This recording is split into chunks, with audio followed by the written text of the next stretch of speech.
Are you ready? Salut și bine v-am găsit la un nou videoclip. Astăzi o să vă arăt colecționarea de petarde și aici o să vi-l arăt și pe site. Dacă vă întreba, site-ul este artificii.shop, să trecem la treabă. Bun, aici e site-ul. Aici avem bananele.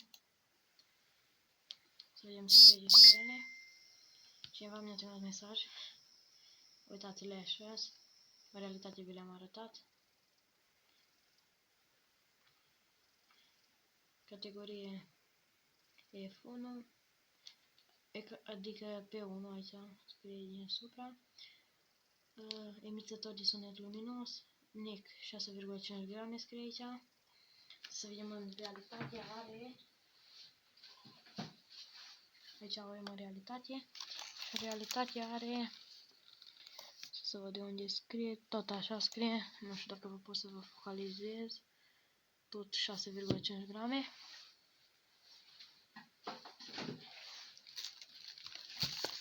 Așa scrie pe tot setul.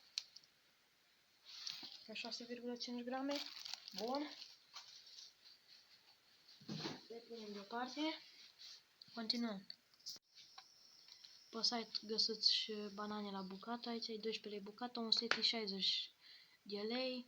Eu când le-am cumpărat a fost 65. Acum s-o mai ieftin cu 5 lei. Continuând, uitați aici ceva produse noi. Dumbum 120.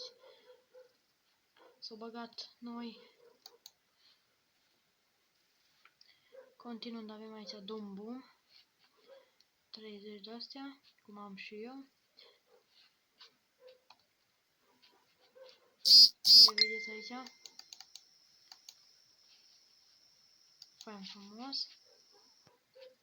Uitați, astea s-au băgat acum noi Dumbum 120.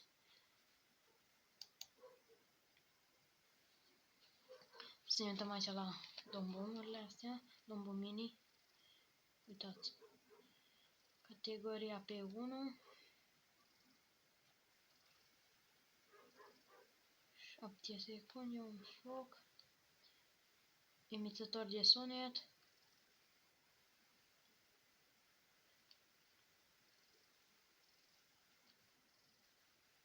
Aici le vedeți.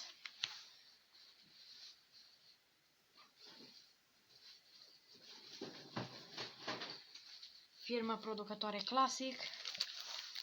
Aici sunt și amele. Dumbum Simply the Best. Dumbum petarda. Aici aveți una mână. Continuăm. Stați puțin. S-a băgat acum și meteoriți aici, după cum vedeți. Acum vă arăt petardele Piccolo.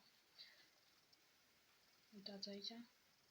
Bine, aici în poză, dacă vă uitați atent, arată că sunt cu cătran galben, dar în realitate sunt cu cătran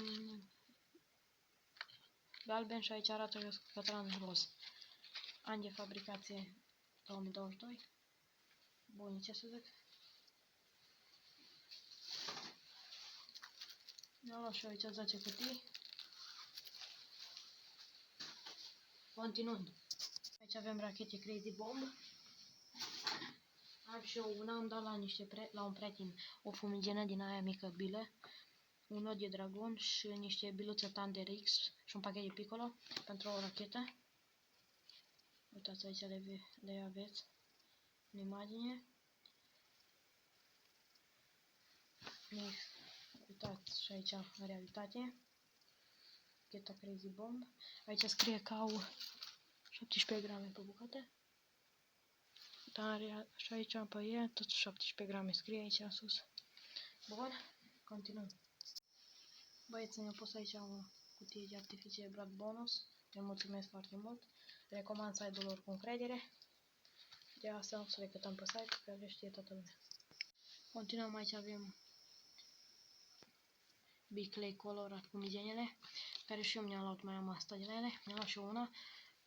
Una roșie am dat-o pentru racheta aia, una galbenă am dat-o astăzi afară eu și una am dat-o la prietenul aia și mai am asta albastră pe care o să o păstrez. Și după aceea mai avem aici două produse pe care le-am cumpărat. Thunder X, le vedeți aici în imagine. Fumigenele costă 12 lei și biluțele păunitoare Thunder X 48 de lei. Le-am luat cu un prieten și le-am împărțit, după cum vedeți aici. După aia avem aici Dragon Eye, care sunt 22 de lei pe site. Mai am și eu 5. Unul am dat la prietenul ăla pentru rachete și două le-am dat eu aseară.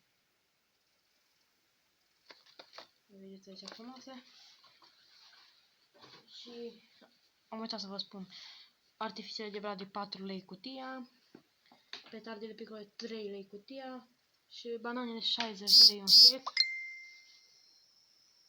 Și bombumurile 30 de lei un set. Cam atâta cu videoclipul de astăzi, sper că v-a plăcut. Băgați un like și ne auzim data viitoare.